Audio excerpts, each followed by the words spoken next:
Ya, baik. Lalu berikutnya, bolehkah berniat puasa Ramadan untuk sebulan penuh? Begitu malam ini ditetapkan sidang isbat umpamanya, dia puasa 30 hari. Nah, saya langsung aja menjawab, mazhab Malikiyah yang memfatwakannya.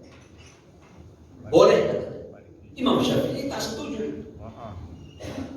Kenapa? Ibadah itu satu-satu. Dulu puasa itu Pak, itu puasa awalnya ya, sebelum turun 184, 185, 183. Ya. Awalnya puasa itu maghrib doang, bukan itu. Begitu maghrib, puasa lagi bisa. Sampai tersebutlah sebuah peristiwa, seseorang tertidur. Begitu dia istrinya pergi, dia belum sempat, jangan bangun ya, nanti maghrib engkau tidur juga, nanti engkau tak makan. Bangun.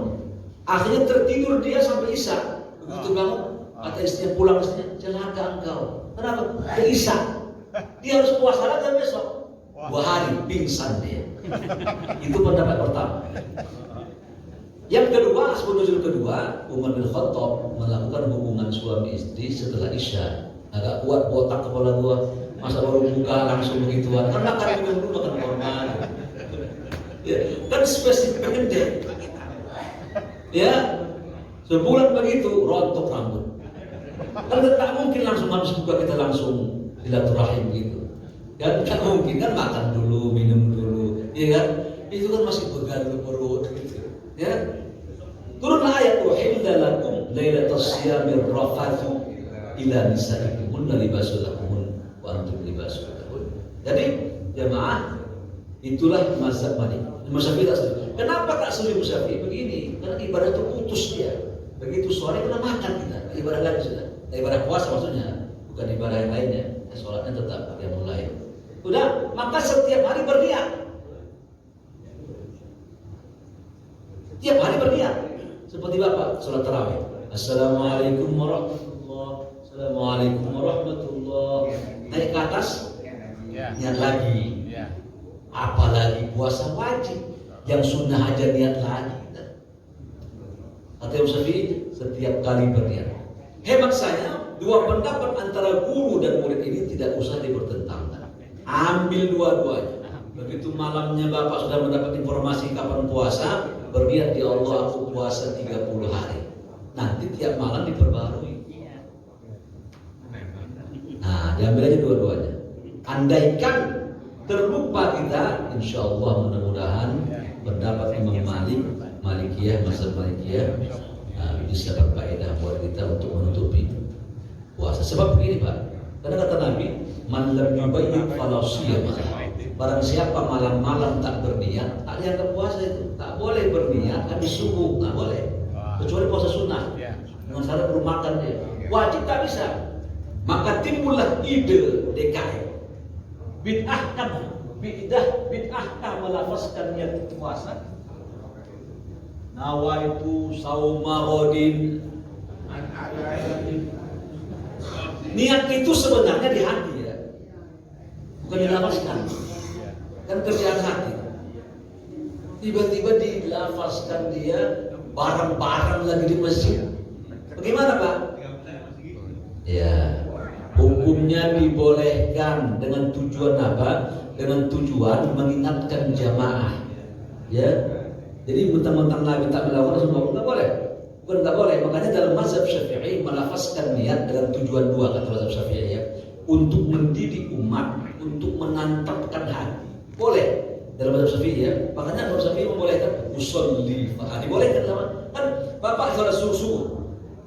Udah terlihat di sini subuh 2 rakaat, Allah cukup sudah.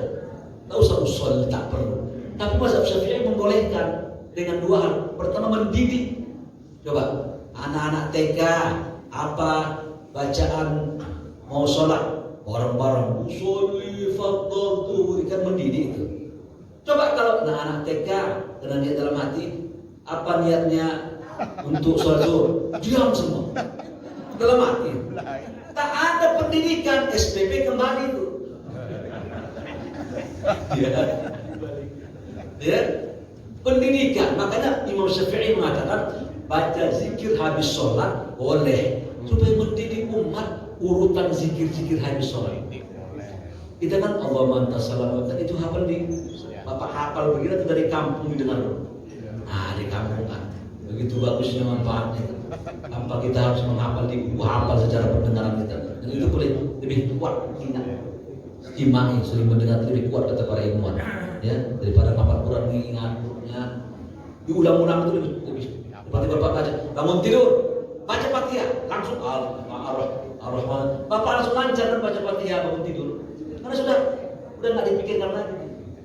Itu kata Ibnu Qayyim, ilmu itu disimpan di mulut namanya. Maka mengucapkan ini tidak bid'ah seperti orang membid'ahkan kayu-kayu gitu yang buat sholat. Ada itu kata dia bid'ah zaman Nabi itu para sahabat mencari tiang-tiang, bukan kayu begitu. Siapa ini? Jadi orang itu cerdas, kata para ilmuwan, IQ-nya 90. Kalau tak cerdas 78. Ini IQ 78 kayaknya. Kalau cerdas itu kan dia mikir pilih presiden sesuai visi misi ke depan, dia mikirkan anak cucunya. Kalau dia 78 itu dia mikir ada sembako, ada bansos, nanti gua makan hari ini. Itu 78 IQ-nya tuh. Ya, kalau dia 90 dia mikir panjang itu Pak. Nasib anak cucunya gimana, anak saya kerja gimana? Kalau mereka tak ada ruang kerja, panjang visi misi dia. Dia lihat visi misi presiden. IQ 90 itu. Dan yang depan mata ada amplop tadi, ya. Baik, kayu tadi memang tak ada ucapan Nabi, tapi ini mendukung hadis Nabi. Kata Nabi, idza shalla ahadukum falyusalli ila sutrah. Jika kalian sholatlah kepada penghalang. Terserah mau penghalangnya apa. Ide DKM masjid kayu. Saya sering menyampaikan ambil layangan di atas pohon. Itu saja. Atau ambil layangan di atas atap. Bapak ngambilnya pakai apa? Dua hal. Pakai bambu atau naik tangga. Tak ada perintah tangga sama bambu. Yang penting itu layangan turun. Oh, caranya begini. Maka wasilah perantara itu turun menjadi wajib ya, karena dia mendukung perintah. Keluarlah kaidah ma la yatimul wajib illa bi fa wajib. Sesuatu kewajiban tidak sempurna kecuali dengan perantara, maka menghadirkan perantara pun menjadi wajib. Sama ini. Puasa Ramadan ini kan harus berniat. Kalau nggak berniat dia malam-malam kata Nabi, malam yubayit kalau sudah hadis Abu Daud, dia kan tak puasa dia. DKM buat ide untuk mendukung hadis Nabi. Boleh jadinya. Bid'ahkan bersolawat berzikir setiap usai 2 rakaat. Allahumma shalli ala Muhammad. Salatu qiyam azabakumullah. Ada di zaman Nabi. Tapi Bapak bisa baca hadis itu. Ya, ini dalilnya. Apa ini? Muawiyah apabila engkau telah sholat Jumat. Waktu itu peristiwanya begini, ada orang sholat Jumat, begitu dia assalamualaikum, langsung berdiri dia ba'diyah. Lalu apa kata? Apabila engkau telah sholat Jumat, janganlah engkau sambung dengan sholat lain sebelum engkau berbicara atau pindah dari tempat sholat. Demikianlah yang Rasulullah perintahkan. Rasul bersabda hadis Imam Muslim, Allah tusal, bahwa jangan menyambung sholat sehingga berbicara atau keluar. Supaya nggak makruh. Itu sudah lagi. Supaya nggak makruh ngomong. Mau astagfirullah boleh. Boleh untuk menyelangi aja. Kalau tak mungkin bergeser. Kalau tak mungkin. Tapi Nabi mengatakan dia tak kalam kan. Nabi tak mengatakan baca Quran. Ngomong apa? Daripada yang ngomong dia tak jelas-jelas dia ngomong apa. Urusan dia Allahumma shalli ala Muhammad. Nanti di Masjid Mutia saya lihat benteng. Dia baca Allahumma innaka afuwwun tuhibbul afwa, subhanallah bihamdihi, Masjid Halim, macam-macam bacaannya. Yang penting buat menyelingi supaya nggak makruh. Maka itu bukan bid'ah karena mendukung hadis Nabi. Tapi kalau nggak ada, masing-masing Bapak baca. Kalau bergeser kan nggak mungkin, geser, 2 rakaat geser, habis imamnya situ, keluar semua sudah. Ya, baca masing-masing aja. Atau Allah di sini kan baca Allahumma inna, sini lagunya khas ini, sedih lagunya. Karim tuhibbul afwa, sampai nangis kita semua keluar cairan keluar semua sampai haus ya.